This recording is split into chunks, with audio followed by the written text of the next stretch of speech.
I heard that you haven't been taking care of the house at all. You should either take care of the household chores or go find yourself a job. As Harold's wife, you should do what is expected of you. If you don't, my son is going to leave you and you're going to have to move out of the house. Did you come over to our place again without telling me? I've asked you over and over again not to come to our house unannounced. I would appreciate it if you let me know beforehand. Melanie, why do you have to be so bossy all the time? The house belongs to Harold, and as his mother, don't you think that I have the right to come over as I please? I think that the house belongs to the both of us. Harold and I are married. Please don't treat me like I'm Harold's accessory. Harold and I are equals. I just don't understand why you're so hostile towards me. I know what you're thinking. You're only after Harold's money and assets. As his mother, I'm going to do everything in my power to stop you. I don't know why you're so paranoid. I'm not after Harold's money. You've got it all wrong. And I'm sorry to say this, but Harold doesn't have much money or assets. What do you mean by that? If Harold really doesn't have much money, it's because you spent it all. You're exploiting him. I don't understand where you're coming from. Why are you messaging me anyway? What do you need? I'm still working, so if you don't need anything specific, I'm going to go now. Harold told me that you don't do any of the household chores, which is why I've been coming over to the house when I can. I've been making him dinner.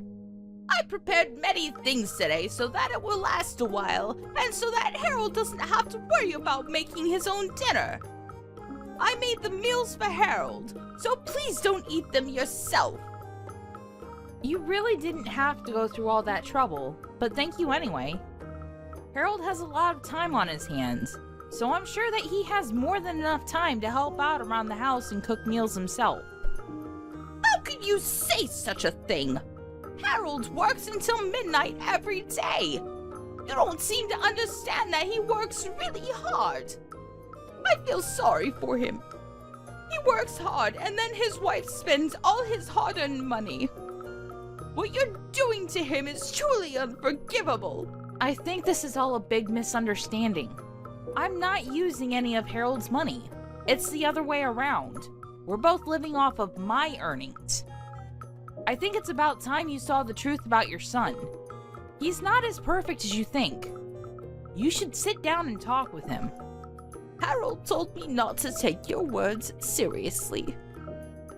Did he really say that to you? He did, and I believe what he tells me. I'm not going to allow you to continue to live off Harold's hard-earned money. He deserves better than this. How about you try to be a better wife to him? I'd like to say the same thing to him. Harold hasn't been a very good husband to me. Harold works until midnight every day. What more do you want from him? Don't you care about his health and well-being? You should treat him with a little more respect. Okay, fine. If you agree with what I'm saying, you need to start behaving the way that I want you to as well. I realize that this is just a waste of time to keep on talking to you like this. A waste of time? I'm busy with work now, so please stop messaging me. Bye. Oh, and please let me know in advance the next time you plan to come over to our house. Why didn't you come home last night? Were you working through the night? That's right. I just got off work, so I'll come home in a bit. I know that you let your mother come over to our house again. I asked you to tell me when she comes over. Why did you try to hide it from me? I wasn't hiding anything. Besides, why do I have to let you know every time my mother comes over? She's my mother, not some stranger. Even if it's your mother, I'd like to know in advance. I don't like people showing up at our house unannounced. Well, it's my house too. I don't always have to follow your rules. It's my mother. You have nothing to worry about. Why do you care so much? I don't get along with your mother well. I'd rather she not show up at our house. Let me know the next time you plan on having her over. Okay, whatever. By the way, I need some money. Will you give me some, please? Why? What happened to the salary that you earned? It's not payday just yet. I have a couple more days to go. I need some money before then, so please. You'd better not go gambling again with my hard-earned money. I won't, I promise. You got nothing to worry about. I think that I have every reason to be worried. I won't forgive you if I find out later that you used my money on gambling. I need $1,000. I am not going to give you such a large amount of money. I'd like to make some time to sit down with your mother and talk, the three of us. I can't continue to go on like this. I need to go. Later. Just leave the money that I asked you for at home. I really need the money. Are you even listening to me? I felt so bad for Harold, so I did the best thing that I could for him as his mother. Please don't try to control him anymore. What? I realized after going to your house a couple of times, Harold needs me more than he needs you. I don't understand where this is coming from. What are you talking about? I want you to pack up your things and move out of the house. I can't have you living off Harold's anymore like some parasite. You're not making any sense to me right now. Tell me what's going on. I need you to explain it to me. You guys are divorced now. What the hell? Why am I hearing about this from you and not Harold? I found the divorce papers at your house, so I took the liberty of filing them for you. It's what you wanted, right? Seeing that you had the divorce papers filled out and ready. Does this mean that you went into our bedroom and went through our stuff? How could you? You're right. I did have the divorce papers ready. I knew that things with Harold and I weren't going well, and I wanted the option of ending our marriage if it ended up being the case. Well, I filed them for you, so there's no need for you to worry about that anymore. You and Harold are back to being strangers now. That's why I'm asking you to pack up your things and move out. I cannot believe that you filed the divorce papers without asking our permission.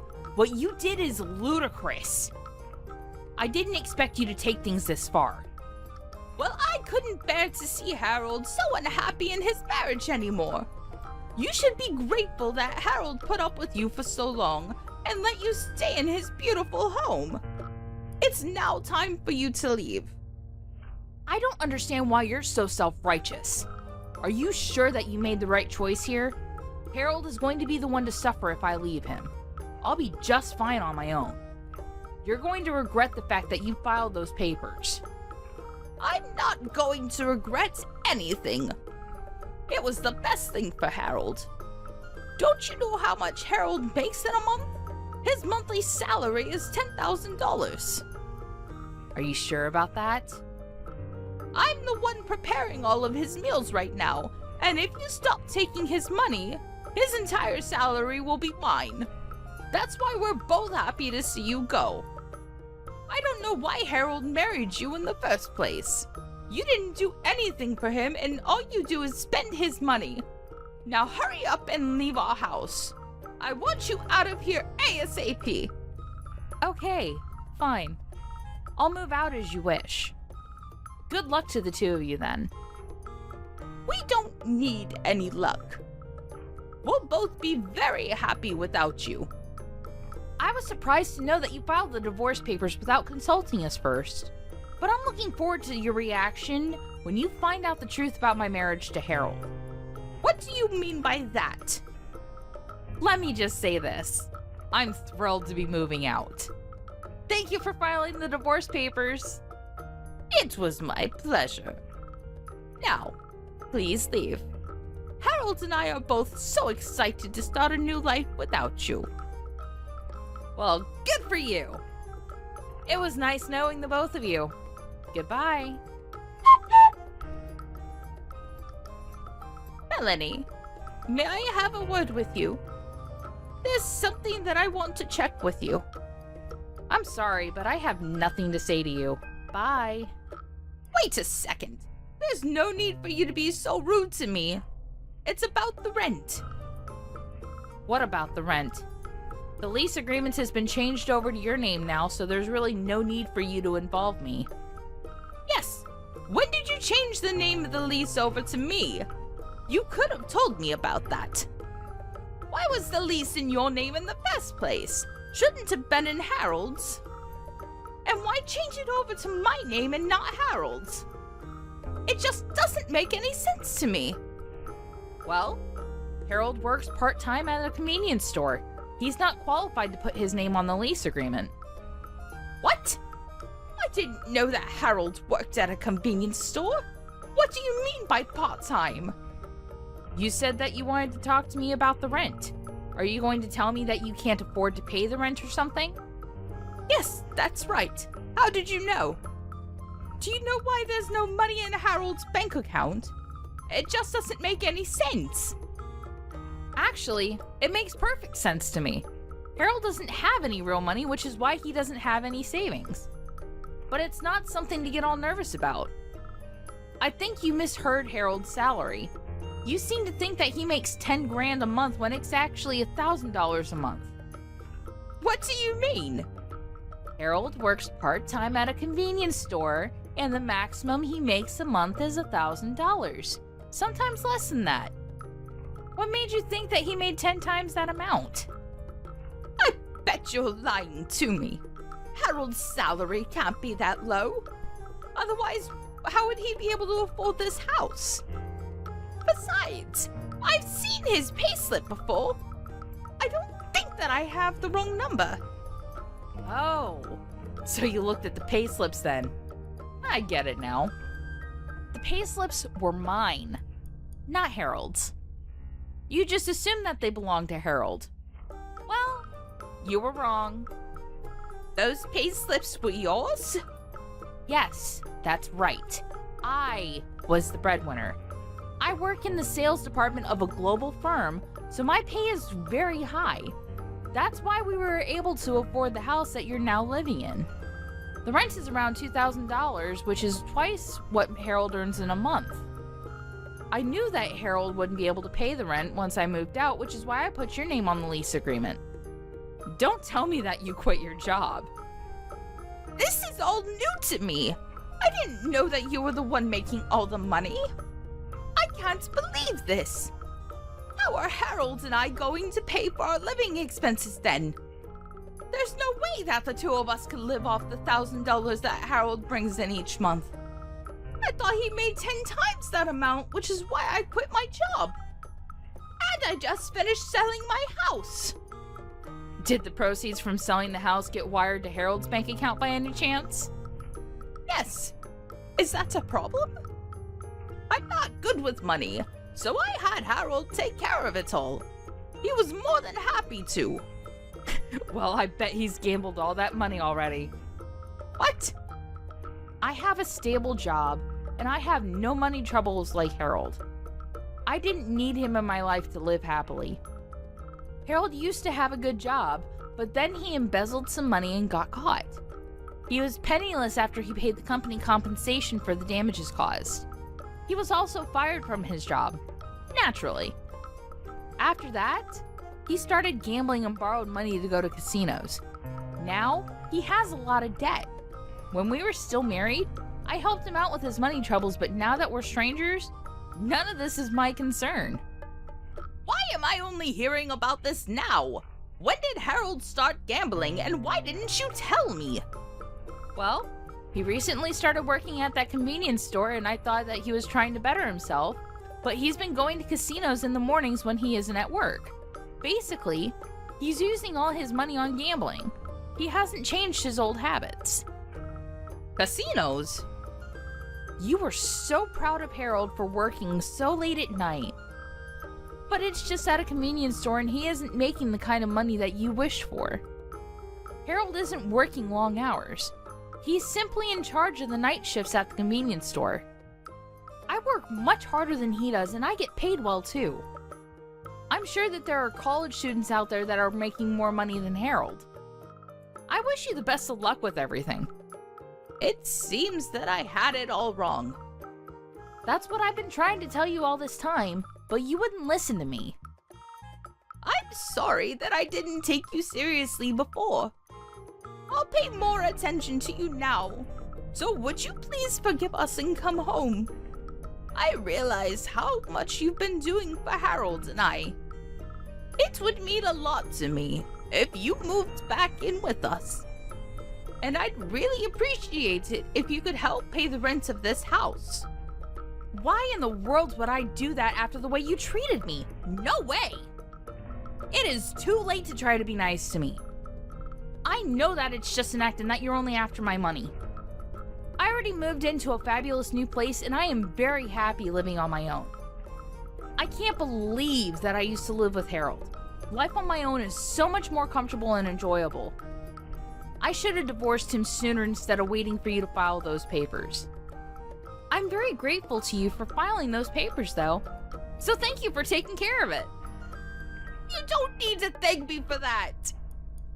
It'd make me much happier if you got back together with Harold. You used to be married to him. Don't you worry that he doesn't have enough money to live off of? I don't know what to do. How am I supposed to pay for everything? You need to help us. Melanie, please. Well, like you said, we're strangers now, so I don't think that I can do anything for you. You told me that I was a parasite and that I should move out. I took your advice and moved out. Shouldn't you be satisfied with that? Asking you to move out was a mistake. I take it back. I'm really sorry. Please forgive me and move back home. I'm sorry, but it's just too late. There's not anything you can say to change my mind. Please figure things out with Harold. I'll stay out of your life like you wanted me to. Goodbye now. Harold is a new parasite in your life. Enjoy! After her conversation with Melanie, Helen confirmed with Harold that Melanie was telling the truth.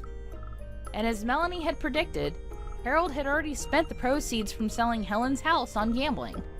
The money was gone. So Helen no longer had the money to buy back her old house even if she wanted to. For obvious reasons, Helen and Harold were not able to afford the rent of their current home and had no choice but to move out.